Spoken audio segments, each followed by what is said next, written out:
Israel-Hamas war latest. U.S. official part of the problem, says Hamas, as group hits back over ceasefire changes claims.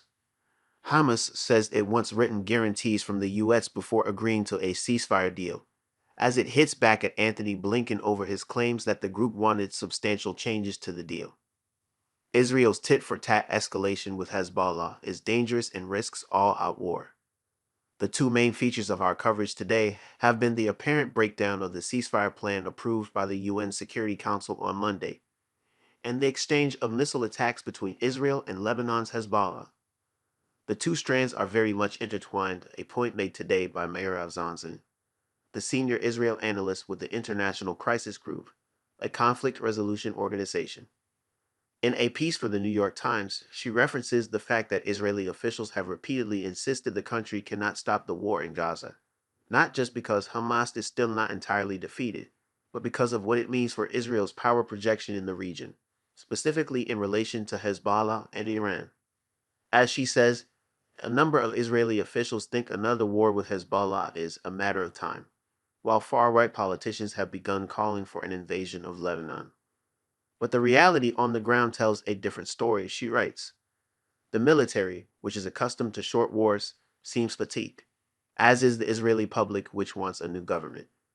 And if Israel has not been able to dismantle Hamas, a much smaller and less formidable adversary, after 8 months of war and a nearly 17-year blockade of Gaza, what makes Israelis think that they can defeat Hezbollah in Lebanon, even putting aside the high price in soldier and civilian lives?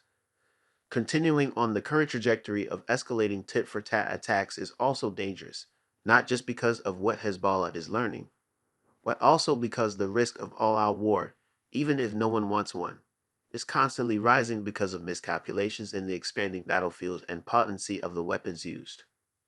U.S. military urges de-escalation between Israel and Lebanon. The U.S. military has urged a de-escalation in rising tensions between Israel and Lebanon, in the wake of the exchange of rocket fire between the two countries over the last 24 hours. U.S. Defense Secretary Lloyd Austin raised the matter in a call with his Israeli counterpart yesterday, according to Pentagon spokesperson Sabrina Singh. We don't want to see a wider regional conflict, and we do want to see a de-escalation of tensions in the region, she told a news briefing. Hezbollah fired the most rockets it has launched at Israel in a single day since cross-border hostilities broke out 8 months ago, as part of its retaliation today for an Israeli strike which killed a senior Hezbollah field commander. As reported in our 18.22 post, Benjamin Netanyahu is expected to hold a security assessment this evening. Police investigating shooting after off-duty soldier opens fire in Jerusalem. Police in Jerusalem are investigating an incident in the Old City that saw an off-duty Israeli soldier open fire and reportedly injure 4 people. Israeli news outlet Kan has reported that an IDF soldier, who was with other off-duty troops, shot at a suspect who was then seriously injured, while another 3 have been lightly hurt. The report adds that police are investigating a claim made by the off-duty soldiers that the suspect attempted to snatch one of their weapons. Police investigating shooting after off-duty soldier opens fire in Jerusalem. Police in Jerusalem are investigating an incident in the Old City that saw an off-duty Israeli soldier open fire and reportedly injure 4 people. Israeli news outlet Kan has reported that an IDF soldier, who was with other off-duty troops, shot at a suspect who was then seriously injured, while another 3 have been lightly hurt.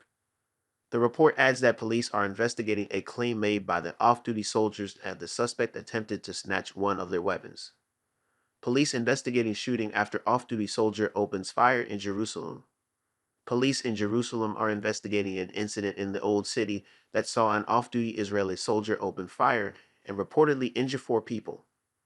Israeli news outlet Kan has reported that an IDF soldier, who was with other off-duty troops, shot at a suspect who was then seriously injured, while another 3 have been lightly hurt.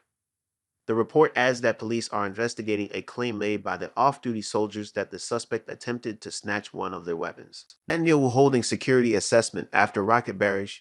Israel's Prime Minister Benjamin Netanyahu is holding a security assessment this evening in light of the developments in the north and Hamas's negative response regarding the release of the hostages, according to the Times of Israel quoting his office. Hezbollah earlier fired more than 200 rockets at northern Israel after the IDF killed a senior commander. No injuries or deaths were reported in Israel following the attack. The IDF later responded to the barrage by striking targets in southern Lebanon. He was a good person. Mourners bury Lebanese utility worker killed by Israeli drone strike.